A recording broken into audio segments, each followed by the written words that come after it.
Salve Maria! Então vamos continuar a leitura do livro Sonhos ou Avisos de Deus, de Monsenhor Eymar Monteiro, do Rio Grande do Norte. Então nós já lemos a parte em que ele fez a visita ao purgatório, ao céu e ao inferno.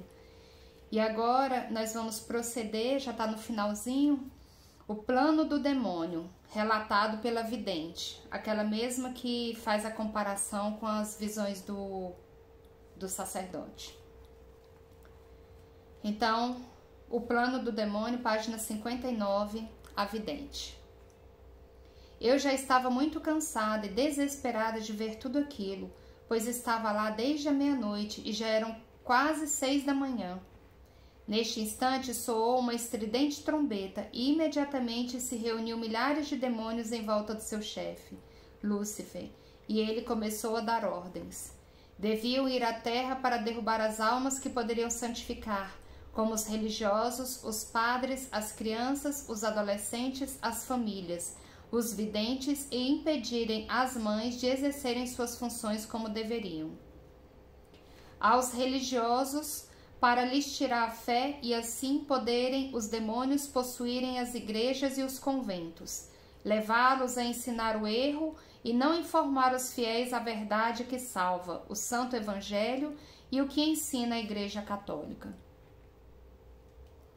Às crianças, para implantar-lhes a malícia e viciá-las na TV, nos jogos, nas revistas maliciosas e fazer com que elas fossem desobedientes aos pais e aos mais velhos, não sendo educadas e ainda terem o vício do furto desde pequenas.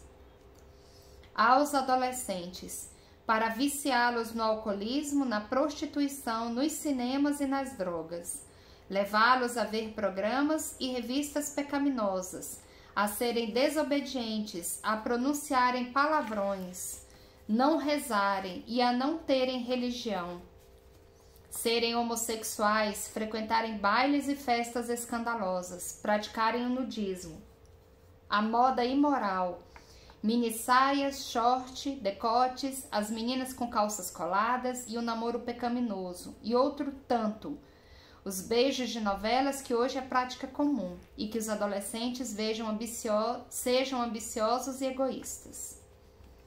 Nas famílias, para implantar a discórdia, o ciúme, o ódio, a traição, os vícios, incompreensões e mentiras, até que se desfaçam e se percam.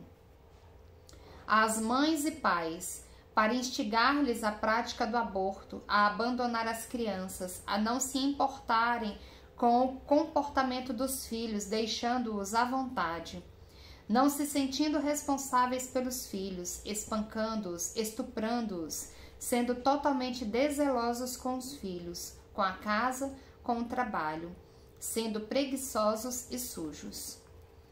Principalmente, recomenda Lúcifer, que persigam os videntes, implantando sobre eles todo tipo de tentações, a fim de perderem a graça e se perderem, serem desacreditados e não converterem as almas para... Não disseram o nome de Deus, pois temos que... Não disseram o nome de Deus.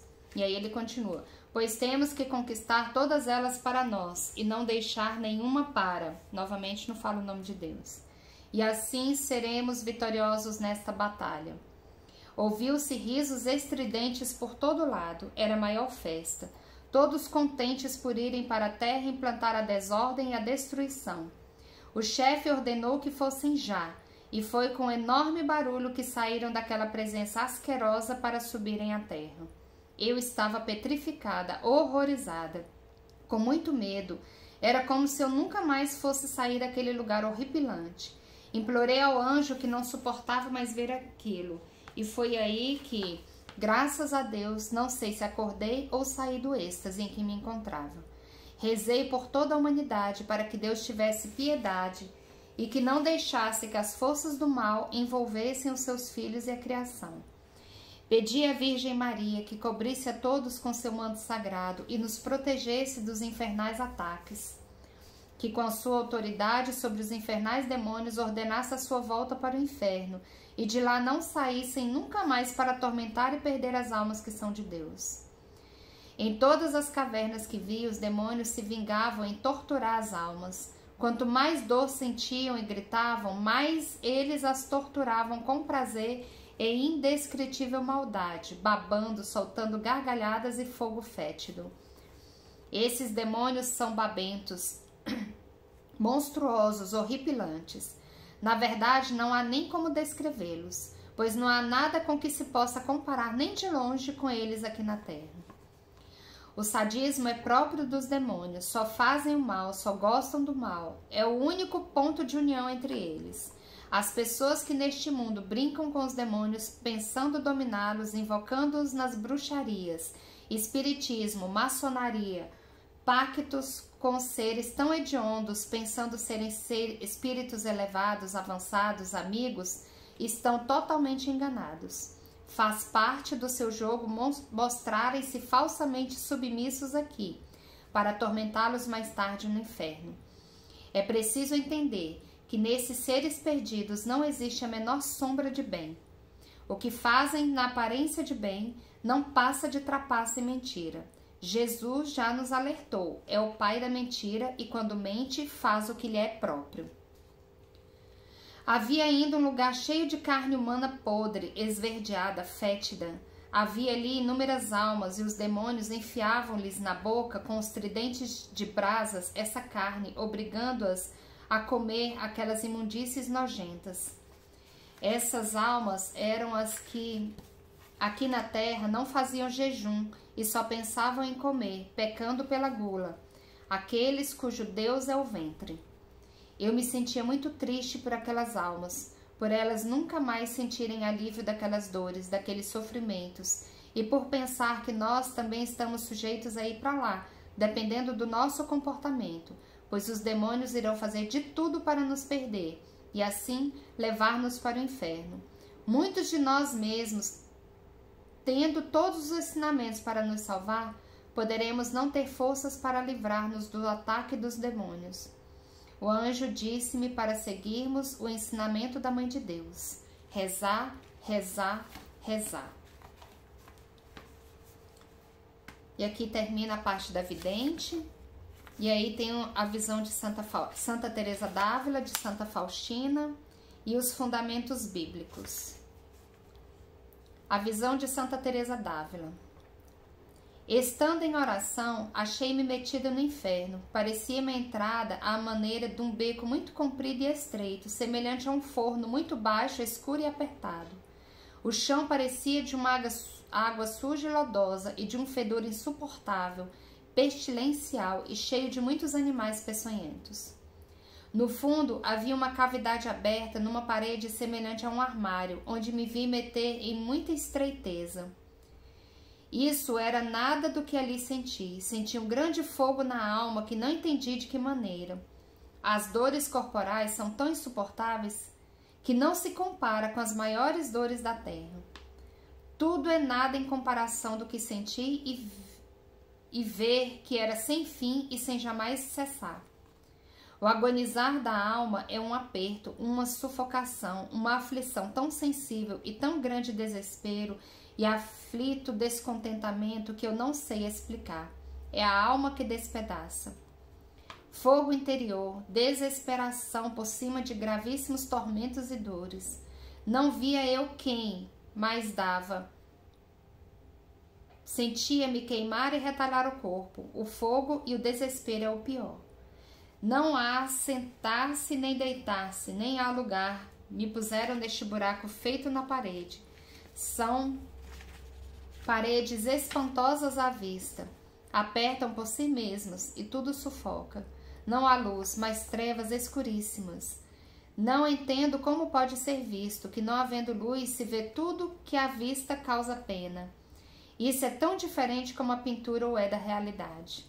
O queimar-se aqui na terra é muito pouco em comparação com esse fogo de lá.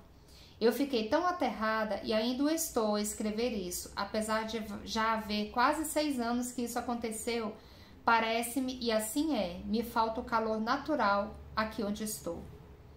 Não há dor alguma, não há trabalho algum, tudo que na terra se pode passar que não me pareça ninharia, e em parte nos queixamos sem razão.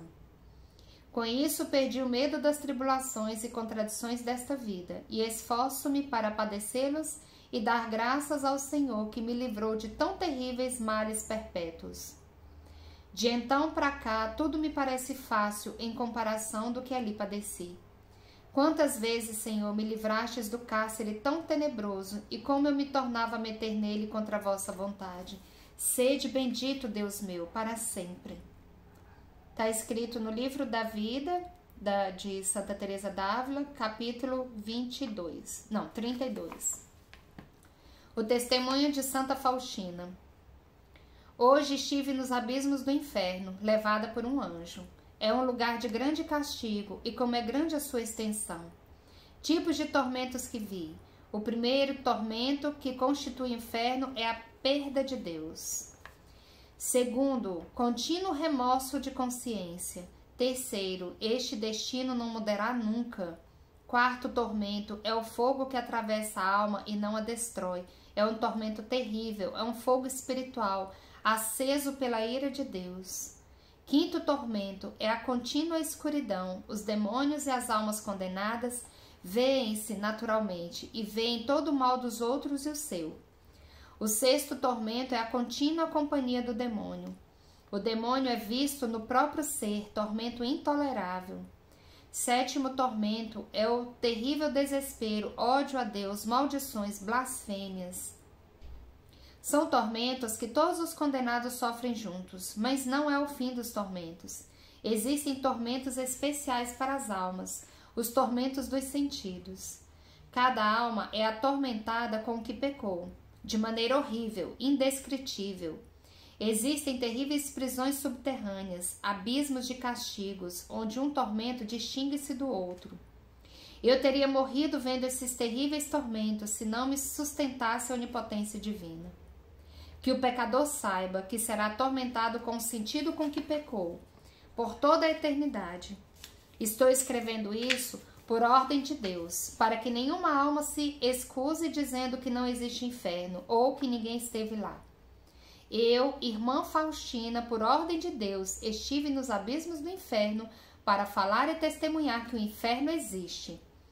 Os demônios tinham grande ódio de mim, mas por ordem de Deus tinham que me obedecer. O que escrevi é uma frágil sombra das coisas que vi.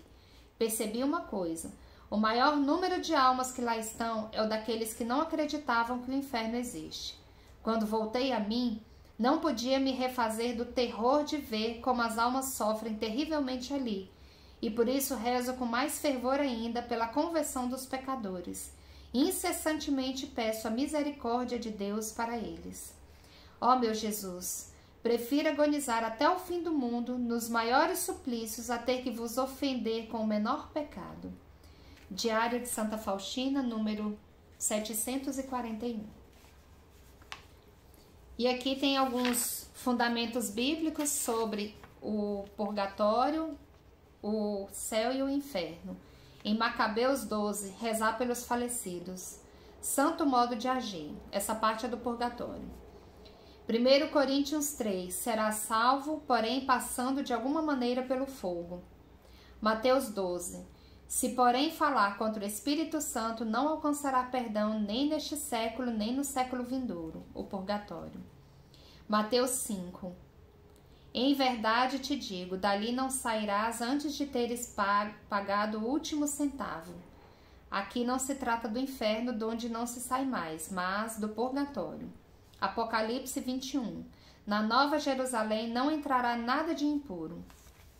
Assim como é verdade que Deus retribuirá a cada um segundo as suas obras, é certíssima a existência do purgatório. Graças a Deus, louvado seja Deus. Deus perdoa, mas exige do pecador perdoado uma pena, uma expiação. Basta lermos número 14, versículos 11, 12, 19, 20 a 23. Deuteronômio 34, de 1 a 5. 2 Samuel 11, de 2 a 7. Os fundamentos bíblicos a respeito do céu. João 3 e 1 João 5. A vida consiste na visão de Deus. Apocalipse 7. Todos os males físicos desaparecerão. Lucas 12. Os justos irão para a vida eterna. 1 Coríntios 9. Uma coroa incorruptível. 1 Carta de São Pedro 5. Uma coroa imperecível da glória. Salmo 16. O céu será a felicidade completíssima do corpo e da alma humana. Fundamentos bíblicos a respeito do inferno. Deuteronômio 12. Ressurreição para eterna vergonha e opróbrio. Mateus 5. Nosso Senhor declara que o inferno é suplício eterno, fogo inextinguível. Mateus 25. Lugar de trevas, choro e ranger de dentes. Mateus 13, de 42 a 50. Mateus 24, versículo 51. E Lucas 13, versículo 28. Esses serão castigados à eterna ruína, longe da face do Senhor e da glória do seu poder. Os ímpios terão sua parte no tanque ardente com fogo e enxofre, e ali serão atormentados dia e noite pelos séculos dos séculos. Misericórdia, Jesus. Apocalipse 20, segunda carta de Pedro, capítulo 2 e Judite 7. E aí vem a reflexão. Se vê como a palavra de Cristo no Evangelho e o que ensina toda a Sagrada Escritura. Quando o Senhor fala da geena, fogo eterno, ranger de dentes, e o que falam os videntes e o testemunho dos santos estão em perfeita concordância. Não há desculpa para dizer não acredito em coisas particulares, videntes e outras revelações, a não ser na revelação propriamente dita. Em certo sentido, os que dizem isso têm razão, pois acreditar em tudo significa leviandade, é coisa muito temerosa. Mas também não acreditar em nada fora da revelação pode significar incredulidade e fechamento à graça, e tirar o direito de Deus, como se ele não tivesse o direito de falar quando quiser e como quiser aos seus filhos, alertando-os e corrigindo-os em vista do bem e do perigo que correm da perdição eterna. O que fazem os videntes não é mais do que ilustrar de modo mais profundo o que já é verdade de fé. Talvez aqueles que não acreditam esperam um inferno mais bonito do que este mostrado pela Bíblia, os santos e os videntes. Esperam talvez um inferno florido, pitoresco, ou que nem exista. Não, florido é só o caminho que para lá leva. Lá é fogo mesmo. A palavra de Cristo não pode mentir. Passará o céu e a terra, mas a minha palavra não passará. Lucas 21, 33. Cabe a nós que meditemos tais verdades como aconselhou o Espírito Santo. Meditar novis... aqui está em latim. Eclesiástico 7,40. Tomar um caminho sério de vida, de uma conversão autêntica e esforço dobrado em adquirir uma vida santa, evitar o pecado e assim salvar a alma de tais suplícios. Fujamos das ocasiões e Deus nos ajudará. Santa Teresa d'Ávila.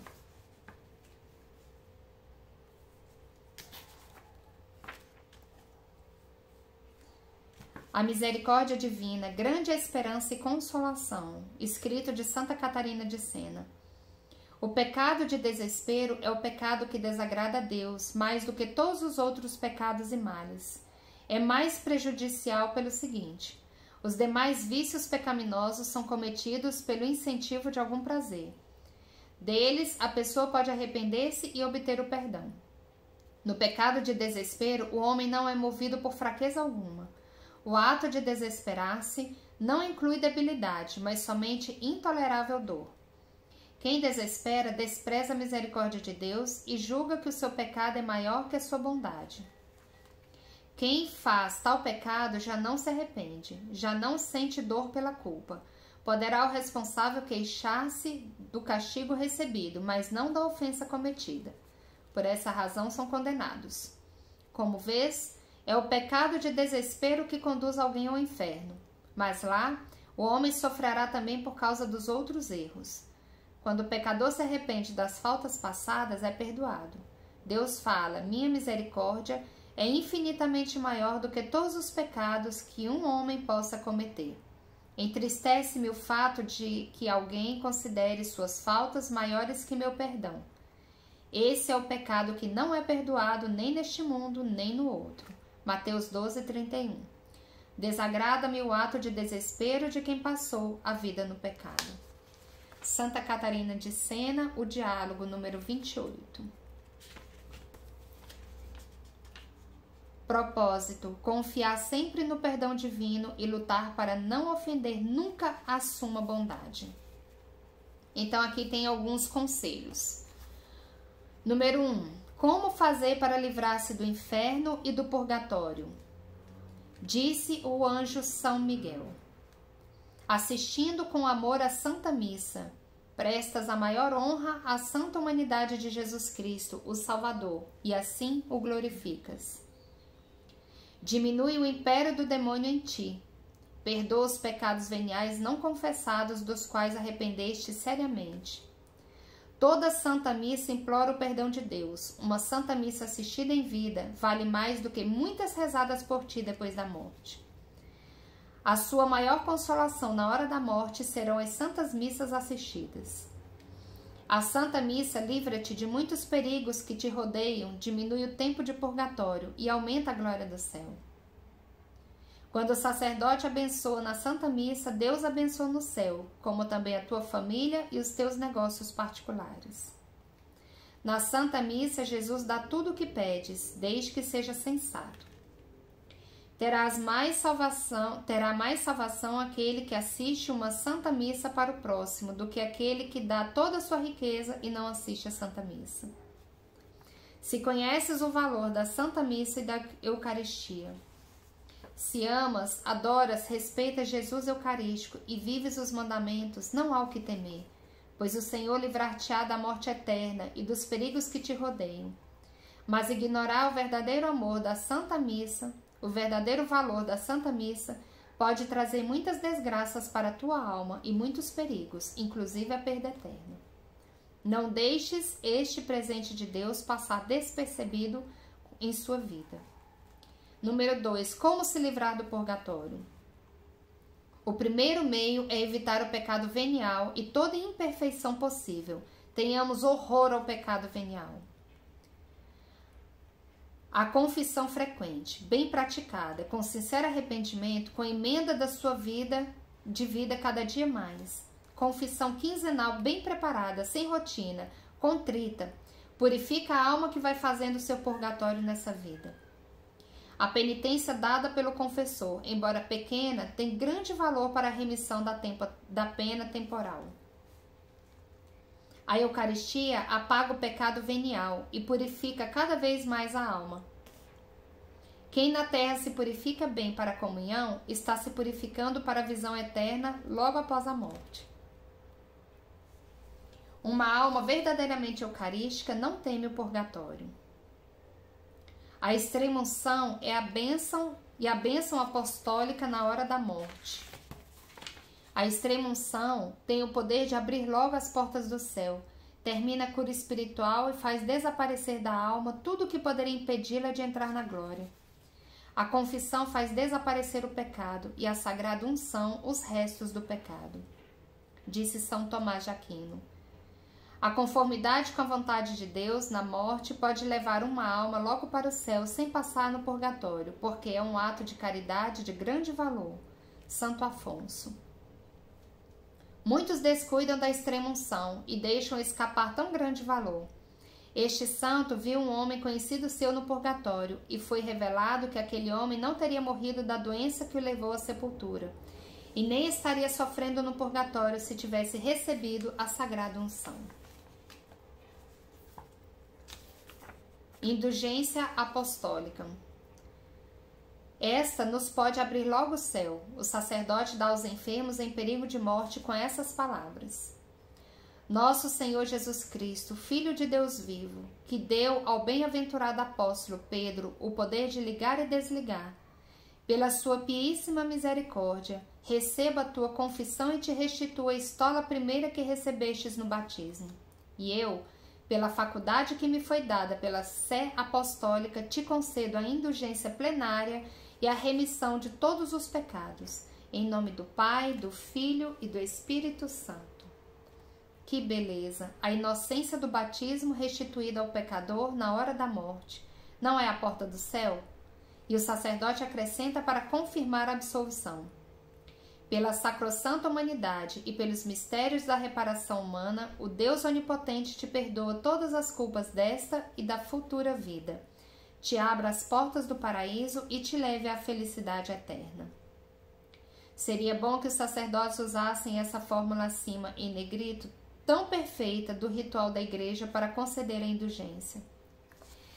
Eis aí quantos meios de evitar o purgatório à nossa disposição. Não é, pois, verdade que podemos nos livrar do purgatório? E um comentário, a visão do céu. Se vê que na visão da vidente Maria dos Sagrados Corações e a do Monsenhor Eymar tem coisas idênticas tais como: no céu não se precisa falar, conhece-se e comunica-se por uma intuição divina.